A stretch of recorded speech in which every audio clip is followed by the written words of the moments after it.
ನೋಡಿ, RSS ಅನ್ನುವಂಥದ್ದು ಯಾವುದೇ ಒಂದು ರಾಜಕೀಯ ಪಕ್ಷವೂ ಅಲ್ಲ ಅಥವಾ ದೇಶದ್ರೋಹಿ ಪಕ್ಷವೂ ಅಲ್ಲ. ಅದೊಂದು ದೇಶದ ಭದ್ರತೆ, ದೇಶದ ಏಕತೆ, ದೇಶದ ಒಂದು ಅಭಿಮಾನವನ್ನು ಮೂಡಿಸುವಂಥ ಒಂದು ಸಂಸ್ಥೆ ಅದು. ಅಂತಹ ಸಂಸ್ಥೆಯಲ್ಲಿ ಯಾರು ಇಚ್ಛೆಪಡ್ತಾ ಪ್ರತಿಯೊಬ್ಬ ದೇಶದ ಪ್ರತಿ ಪ್ರಜೆಯೂ ಕೂಡ ನಮ್ಮ ದೇಶದ ಶ್ರೇಷ್ಠತೆ, ನಮ್ಮ ದೇಶದ ಸಮಗ್ರತೆಯನ್ನು ಆಶಿಸಬೇಕಾದದ್ದು ಮತ್ತು ಅದಕ್ಕೆ ನಾವು ಹೋರಾಡಬೇಕಾದದ್ದು ನಮ್ಮೆಲ್ಲರ ಕರ್ತವ್ಯ. ಆ ಒಂದು ನಿಟ್ಟಿನಲ್ಲಿ ದೇಶದ ಸಮಗ್ರತೆ ಮತ್ತು ಶ್ರೇಷ್ಠತೆ ಭಾವನೆಯನ್ನು ಮೂಡಿಸುವಂಥ ಒಂದು ಸಂಸ್ಥೆ RSS. ಆ RSSಗೆ ನಾವ್ಯಾರೂ ಕೂಡ ಹೋಗಬಾರ್ದು ಅನ್ನುವಂಥದ್ದು ಅದು ಸಂವಿಧಾನದ ವಿರುದ್ಧವಾಗುತ್ತೆ.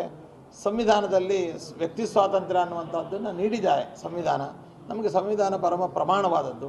ಆ ಒಂದು ಹಿನ್ನೆಲೆಯಲ್ಲಿ ಯಾರ್ಯಾರು ಆ ಭಾವನೆಯನ್ನು ಹೊಂದಿದ್ದಾರೆ ಅಂಥವರೆಲ್ಲರೂ ಕೂಡ ಅದಕ್ಕೆ ಸ್ವಇಚ್ಛೆಯಿಂದ ನಾವು ಪಾಲ್ಗೊಳ್ಳಲೇಬೇಕು ಎಂಬುದನ್ನು ನಾವು ಇನ್ನೊಂದು RSS ಅಲ್ಲಿ ಭಾಗವಹಿಸಿದ್ರು ಅನ್ನೋ ಕಾರಣಕ್ಕಾಗಿ ಒಬ್ಬ PDOನನ್ನು ರಾಯಚೂರು ಜಿಲ್ಲೆಯಲ್ಲಿ ಸಸ್ಪೆಂಡ್ ಮಾಡಿದ್ದಾರೆ. ಸೊ ಏನು ನಡೀತಾ ಇದೆ ಅಂತ ಈಗ RSS ಅಲ್ಲಿ ಭಾಗವಹಿಸಬಾರ್ದು ಅಂತಂದ್ರೆ ಸರ್ಕಾರಿ ನೌಕರರಿಗೆ ಏನಾದರೂ ನಿರ್ಬಂಧನೆಗಳಿದಾವ? ಈಗ ನೋಡಿ, ಈ ಸರ್ಕಾರಿ ನಿಯಮಗಳನ್ನು ಸರ್ಕಾರದ ಇಲಾಖೆಗಳು ಅದನ್ನು ಸ್ಪಷ್ಟಪಡಿಸಬೇಕು. ನಾವೇನು ಜನರಲ್ ಆಗಿ ಹೇಳ್ಬೋದು ಅಂದರೆ RSS ಅನ್ನುವಂಥದ್ದು ಯಾವುದೇ ರಾಜಕೀಯ ಪಕ್ಷ ಅಲ್ಲ ಎಂಬುದನ್ನು ಸ್ಪಷ್ಟಪಡಿಸ್ತಾ ಇದ್ದೇನೆ. ಆಯಿತು.